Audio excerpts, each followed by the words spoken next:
This is Seeing Red, now in our 15th season of bringing you the best in independent Red Bulls news and opinion. Now, here are your hosts, Mark Fishkin and Joe Goldstein. That's right. It's Seeing Red, the New York Soccer Roundup. If you're watching us on YouTube, you can see just one face, and that's because our friend Joe Goldstein is on vacation. Yes, he is on vacation with his family this week for spring break. So you just got this ugly mug, and my apologies for that. Tonight on Seeing Red, New York drops 2 points late on an own goal, but is still in very good shape in the Shield race and the Eastern race, with a very tough assignment coming up on Saturday night. This week on the show, we're going to go inside the draw at Orlando City. I'll give my bull of the week. We'll preview Cincinnati away. The Open Cup journey is over for the Red Bulls and Red Bulls 2 after a loss to the blue team. The first ever loss to the blue team at any level during the Open Cup. Not good. A new contract for Cam Harper. Our guest is Daniel Rebain of Area Sports Network. And your email, not emails, just one this week. Thank you for it. We will read it in our third segment. Before we get any further, I encourage you to like and subscribe. The subscribing almost as important as the liking. You can go to our YouTube channel. You can hit the subscribe. We continue to grow our base. We really, really appreciate you and appreciate you subscribing to Seeing Red. All right. There was one change from the Miami game, and that's that Carlos Coronel was in net instead of Ryan Mera. Emil Forsberg held out of the game with some hamstring tightness. Dylan Nealis, absolutely a terrific performance. You can see where this is going. Drives into the box, even with Dante Van Zier off on his right in the first half, pulls it back to Morgan, who's tipped over, taken down for the penalty. Morgan converts. It's his sixth goal of the season in 6 games. It sets an all-time, ties rather, an all-time mark for MLS goals in the month of March. With his 6 goals of the year, we get the early goal, and playing at Orlando, which is a really tough team, Schwartz decides, I'm going to sit back a little bit. I'm just going to absorb some pressure. Dylan Nealis continued to show well, partnering with Dennis Yangor a number of times, freeing the Norwegian player. His sharpness just really isn't there yet, folks. I think we can all agree. It's coming. He's a young player. He's still getting used to it. And hopefully, that pairing, if in fact it is Dylan Nealis on the right side hooking up with Yangor, could absolutely pay dividends as we move forward. Yellows for Stroud, yellow for Reyes. Coronel had a couple of quality stops during the match, including one on a speedy Duncan McGuire. Noah Ayla came in the 68th minute, and then came the moment where that we all kind of grimaced, right? Morgan, Wiki Carmona, Elias Manuel, freed all alone, doesn't really make a move on Il Pulpo, on Pedro Galice, but lets loose a shot. He missed by about 2 feet. Obviously should have done better. MLS quality attackers in that situation are really expected to score, whether it's to chip the keeper or whether it's to make a move. Manuel did not cover himself in glory. Cornell, another great save in the 82nd minute. And then in the 89th, Cam Harper a little bit slow to close down the Orlando attacker. Sean Nealis waving at it. And Noah Ayla unlucky as he's attempting to sweep the ball out for a corner. And that was kind of it. New York drops 2 points. We're obviously going to think about those 2 points all season long. But at the end of the day, to go into Orlando and to come out with a point on the road as we continue on this 7-match Bataan death march to start the season, just unlucky. The Red Bulls with a win the XG battle 1.7 to 0.7. And with the draw, New York stays 1 point back, both in the Eastern Conference race and the Shield race, behind this week's opponent, FC Cincinnati. And let's get into that a little bit. Oh, wait, first, our bull of the week has to be Dylan Nealis. Solid on defense, solid moving forward, created the goal for New York with his deft. That's Thank you. Back pass to Lewis Morgan. And there we go. Congratulations, Dylan, our Bull of the Week. Let's talk about Cincinnati. Again, New York, Saturday night at 7:30 visits the home of the Eastern Conference leaders and the reigning Shield champions, FC Cincinnati. Cincy, let me take this off here. There we go. Cincinnati 3-0-3 for 12 points. They're first in the East and in the Shield race. They're 1 point and 3 spots above New York in the Eastern standings. Last season, they have the best defensive MLS. As I said, they've scored 6. That's once per game. They've conceded 3 times all season, and once from open play. And you'll see as we get into the lineup for Cincinnati, they are a who's who of American, mostly MLS defensive talent that has really locked it up in the back. Best defense in MLS. They are undefeated at TQL so far this season. Last year, of course, they won the Supporters' Shield. They beat New York in 2 games in round 1 of the playoffs in that very, very tough series. The last game went 8-7 in penalties.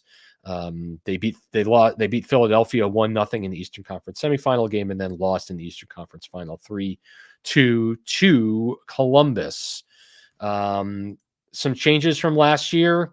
Very, very happy to see Alvaro Barreal leave FC Cincinnati, because he was very, very dangerous in that playoff series against New York.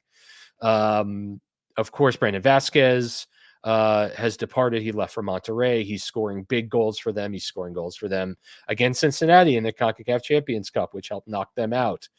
Yerson Mosquera returned to Wolves after a loan, and Junior Moreno joined Al Hazem on a free. Coming in, a bunch of MLS known quantities here, right? Yamil Assad came from DC United on a free. DeAndre Yedlin came to Cincinnati after being forced to move from Miami due to salary cap issues. Argentine winger and wing back Luca Orellano is really kind of, when you see Orellano, you have to think about Barreal. They're absolutely the same type of player. He came from Vasco da Gama in Brazil. Corey Baird, a known U.S. Quantity, and Miles Robinson, of course, still of the national team. Overall themes for this match, there's certainly been roster turnover, as we talked about, with the players leaving. The Cincinnati team hasn't regressed at all. What's most impressive is their ability to retain their unbeaten record, since they were fighting on multiple fronts with matches in the CONCACAF Champions Cup. Lucho Acosta, of course, has been the forefront of all of this. He has 2 goals and 2 assists. And Aaron Bupenza, who had scored against New York in the playoff game on a phenomenal counterattack last season, continues to search for his footing. I mentioned the defense, and we'll get into it. Miles Robinson, Matt Miazga, and DeAndre Yedlin, all in front of Roman Celentano, strong candidate for future U.S. men's national team. This is a veteran group, and they're very, very skilled. All hands on deck with, they were eliminated to Monterrey last round in the CONCACAF Champions Cup. And so they are fully focused on MLS now. They have no more issues. Let's quickly go through the history of these two teams together before we dig into the lineup that we look to see. These teams are meeting for the 17th time. And based on a late surge in this series, Cincinnati now leads 6-7-3 all time. But at Cincinnati, the Red Bulls have a 4-1-1 all-time mark, and that includes going back to Nippert Stadium, where Cincinnati was a USL team. The last time these teams played, it was the 1-1 draw in the playoffs, which turned into an 8-round penalty kick loss when Andres Reyes, God bless, did not look like he wanted to take that last penalty kick at all, as New York bowed out of the playoffs. Before the last time New York won in this series was during the regular season at Cincinnati. Remember, Cincinnati had already clinched the Shield, and New York won on goals by Elias Manuel and Frankie Amaya, two goals before the 20th minute in that match. Acosta had a penalty kick in the 68th. That's the only win that the Red Bulls have had in the last 5 matches between these teams. All time, the mark is 2. After all, this is still a somewhat new MLS team. BWP, Kaku, Omer, and Lewis Morgan each have 2 goals against Cincinnati all time. And Lewis Morgan, by that same mark, is the active roster leader. Here's what we think we'll see from Pat Noonan. They kind of play if you can imagine, a 5-2-2-1 with the wingbacks pushing way up in. So you could make the argument it's a 3-4-2-1 at times or a 3-2-4-1 at times. Use your imagination, folks. Roman Celentano in goal. 6 goals against, 5 clean sheets in 10 matches in all competitions this year. 5 clean sheets. And it's the first week in April, including Champions Cup. Orlando on the left with a goal and assist so far.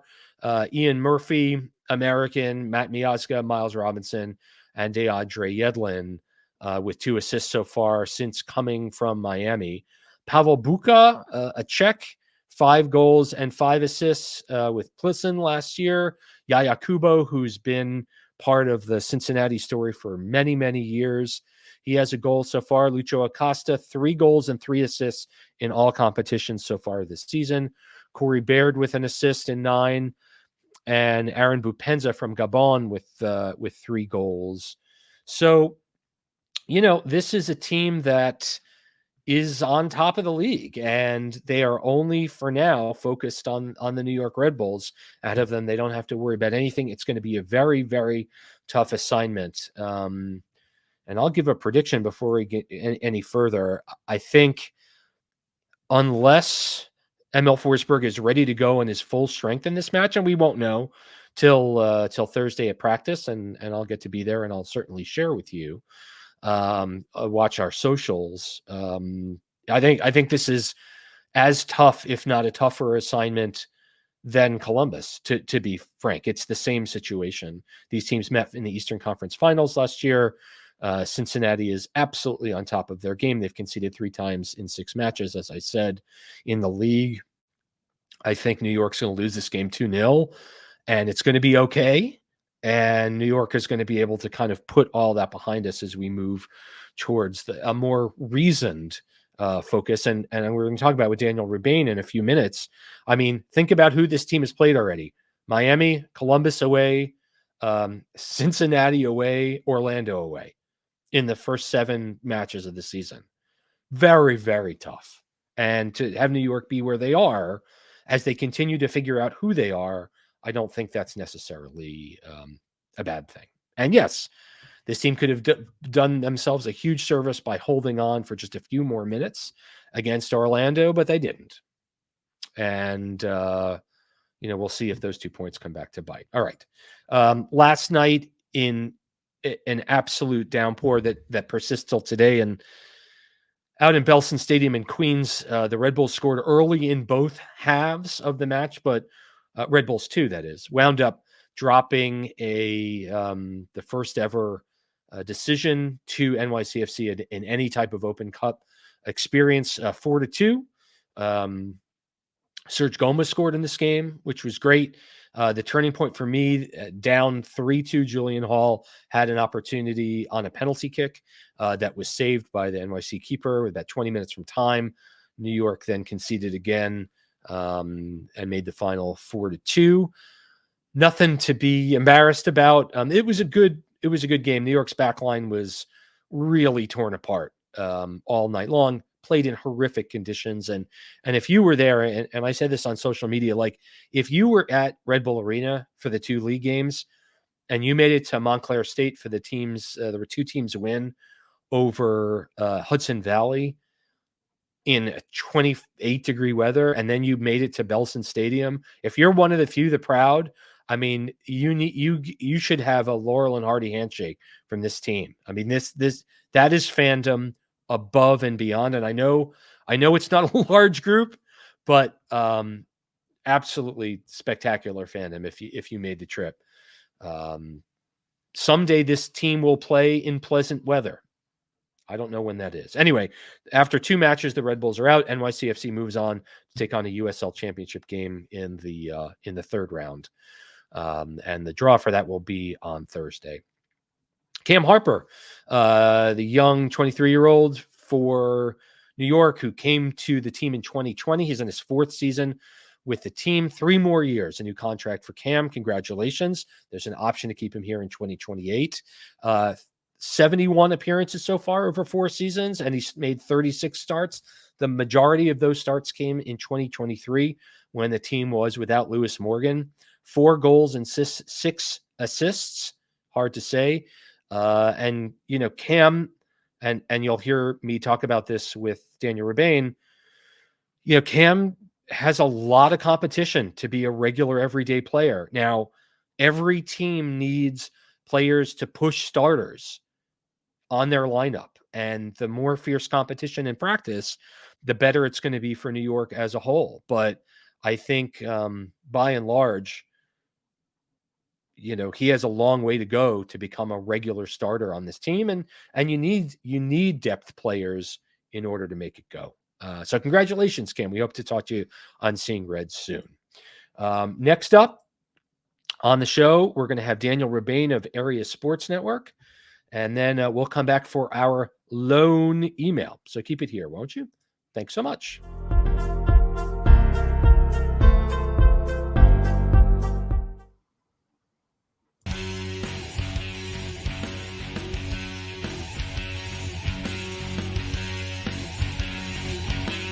Are back on Seeing Red, the New York Soccer Roundup.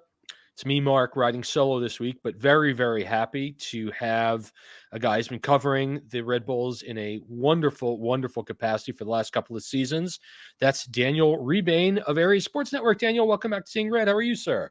I'm doing fine. Obviously, I'm inside. The weather has been awful the past couple of days, as most people know. It was a Red Bull game yesterday, so it had to be raining. So at least I'm dry. That's all I'll say. I have never experienced the kind of early season mess that we have had. And as I said during our first segment, like you deserve all the swag. If you have attended the 2 matches for Red Bulls at home and then the 2 Open Cup matches, you've lived through it. I mean, you've seen some things. So Yeah. I want to talk about a bunch of things with you this week. I'm curious about your overall thoughts about the Orlando match. Obviously, no one likes the 89th minute own goal to throw 2 points away, but I think that by and large, New York still has to be feeling pretty good about the way they played and where they stand 6 games down.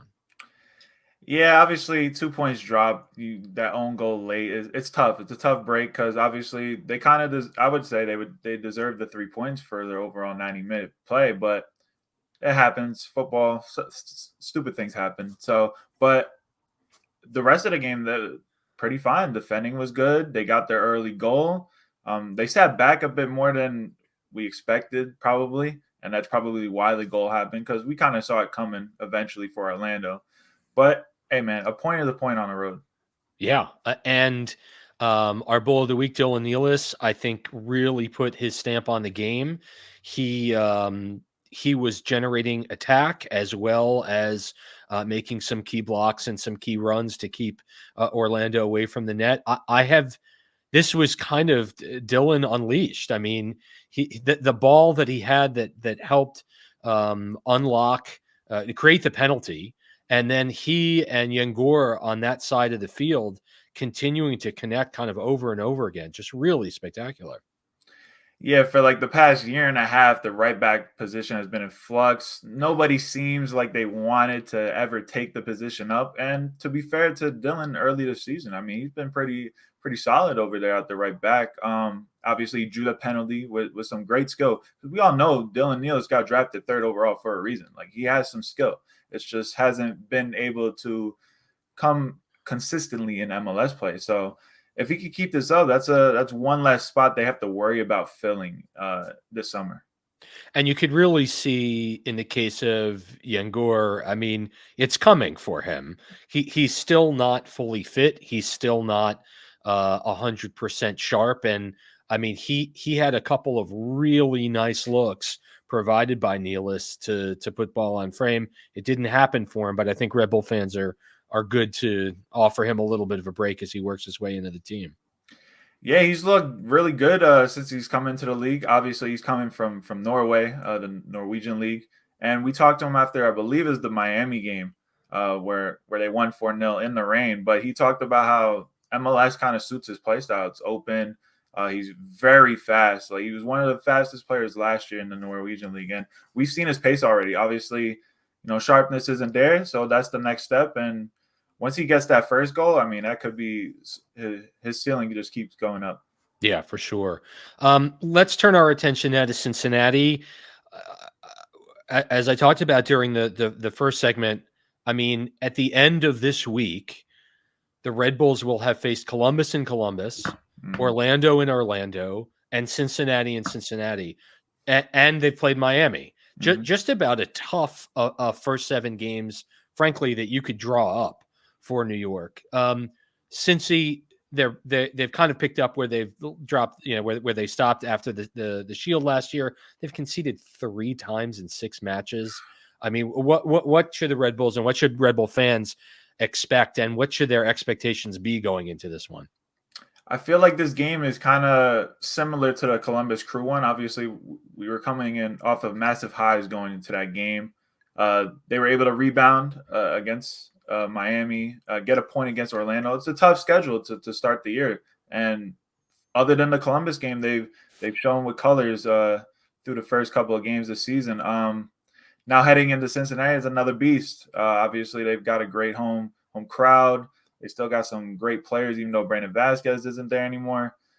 It's going to be a tough one. I would say if they get a draw out of this, that's a positive result, just to come back home with points in Orlando and in Cincinnati. And then things start to calm down, right? The home and away ratio kind of tips towards New York's favor.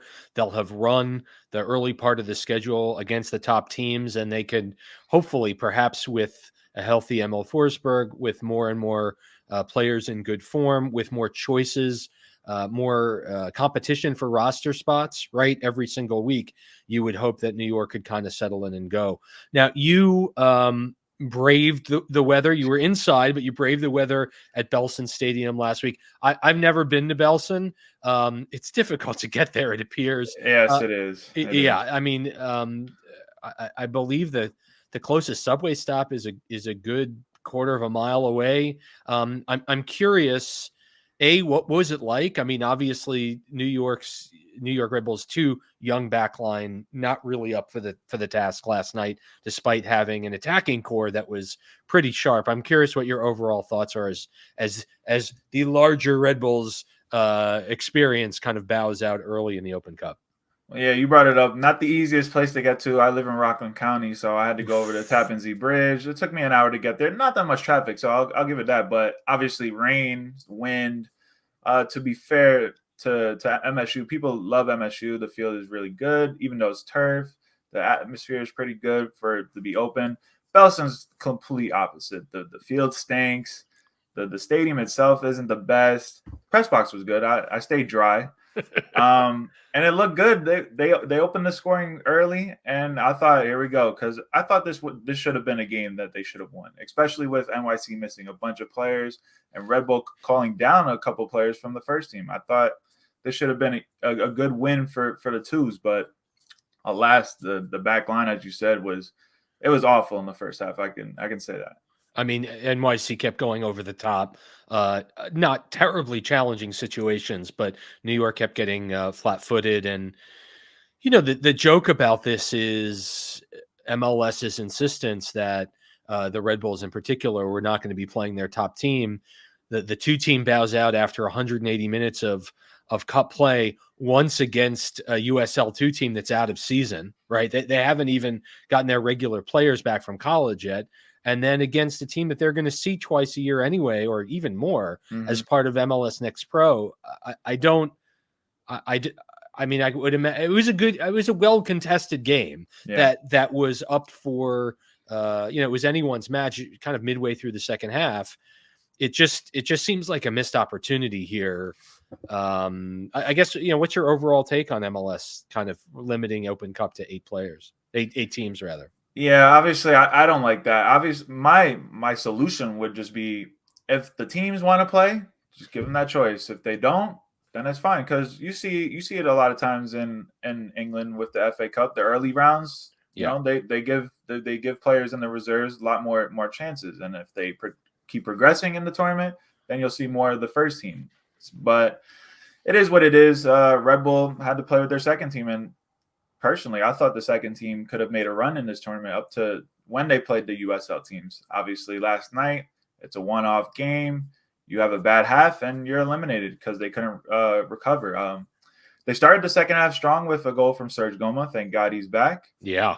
They had a chance to tie with Julian Hall from the spot against his old team. People don't know. He came from the NYC Academy a couple of years ago, and I know he wanted that goal. The penalty wasn't the best. I think the goalie after the game was talking about the way he stepped up to the penalty spot, and he kind of knew where he was going after he did his little hop. He's 16. Right. It is what it is. It would have been great if he scored the goal, especially against his old team in a derby, but it would have tied the match with 20 minutes to play. So exactly. Yeah. I think that was like the crusher. I think if he hits that, they come back and win. Obviously, they had another good chance from Rob Mitchell off a cross from Omar Valencia. It hit his hand, didn't go in. It was saved. It is what it is. They lose 4-2. But they get another opportunity against NYC next week. They play the same team in the same stadium next week. So hopefully they can bounce back from that. And hopefully it'll be dry. It makes you wonder if they'll use players like Hall and Mitchell and Serge in that match, or they'll just kind of really leave it to the two kids to continue their development.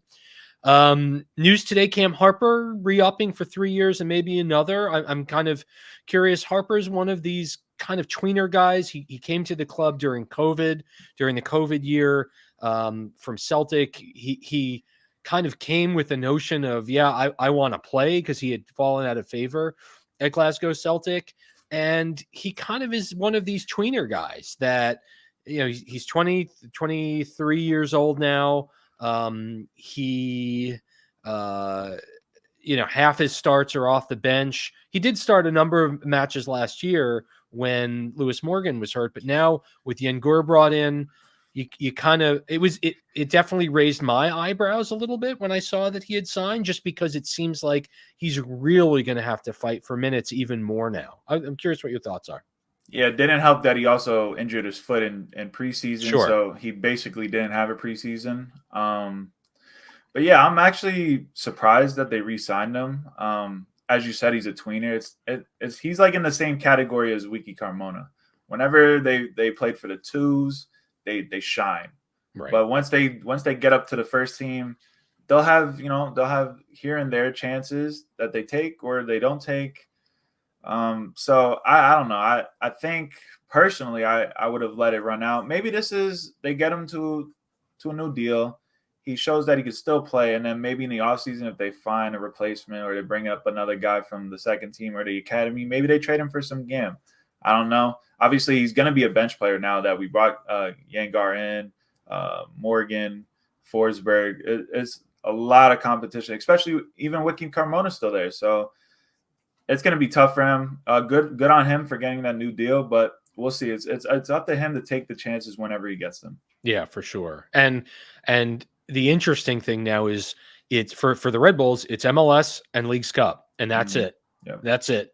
Right. It's the month-long tournament at the end of July and August. There's really no time this year that New York will be juggling two competitions for the rest of the season, and it's April 3rd. Mm-hmm. So you got to stay healthy, and there should be opportunities for Harper as we go. Lastly, sir, you've been terrific. Lewis Morgan ties a league record for goals in the month of March. He's at the top of the Golden Boot race. I don't think anyone saw his return You could make the argument certainly that he's comeback player of the year. You can make the argument that he's MVP at this point, just because what he's meant to New York so far. I mean, what is the ceiling for this guy? You have to think, we talked about him and his 14 goals from 2022. He's almost halfway there in 6 games. And so if he can keep up this type of efficiency, I mean, he's going to challenge the all-time marks, set by Josef Martinez. I'm curious what you think his ceiling is. I mean, we saw what he did when he was fully healthy 2 years ago. He was leading scorer, 14 goals, and that's without like a pure 10 behind him, giving him balls. Right. And he's kind of rarely played with Emil Forsberg this year because he was still coming back from his injury all of last season. And if anybody saw Lewis Morgan coming out of the gate scoring 6 goals, it might mean you go buy a lottery ticket. You are going to be a billionaire. Because personally, I didn't think he'd come back this quick. Like, they didn't even want to bring him back this quick. They had to that one game where they had to sub him in. It's great because easily he's got to be player of the month for March. 6 goals, tying Carlos Vela for the most goals in March. I mean, what a guy. His ceiling, personally, I mean, he could probably get the Golden Boot once Forsberg comes back. They start to get their connection even more. Van Zier still playing next to him, providing assists. I mean, everything seems to go through him right now offensively. So his ceiling could be 20, 25 goals. Like, it's remarkable, and thank God, because his absence last year, I think people were underrating his absence last year because they had nothing going on in the attack. Him coming back and adding Emil Forsberg, I think something's there for this team offensively. And you also have to think, I mean, yes, they made the playoffs on the last day of the season, but with even 3 or 4 goals from Morgan, this team finishes significantly higher on the table. And last year, while there was late season magic, you don't think you need that in order to get in, even if he's playing a half season. So awesome. Daniel, this has been great. It's always great to chat. Thank you for coming by. Where can folks find you on the different social platforms that I know that you're currently can be found? Well, if you want, you can go follow me on X or Twitter, whatever you call it, at PVT McBain. Instagram is the same thing. I post some stuff on there as well. Just give me a follow. Keep up with some Red Bull content, some hockey as well. So today was fun, Mark. Thank you for inviting me. Awesome, man. We've got more Seeing Red coming up after this short break, so keep it here.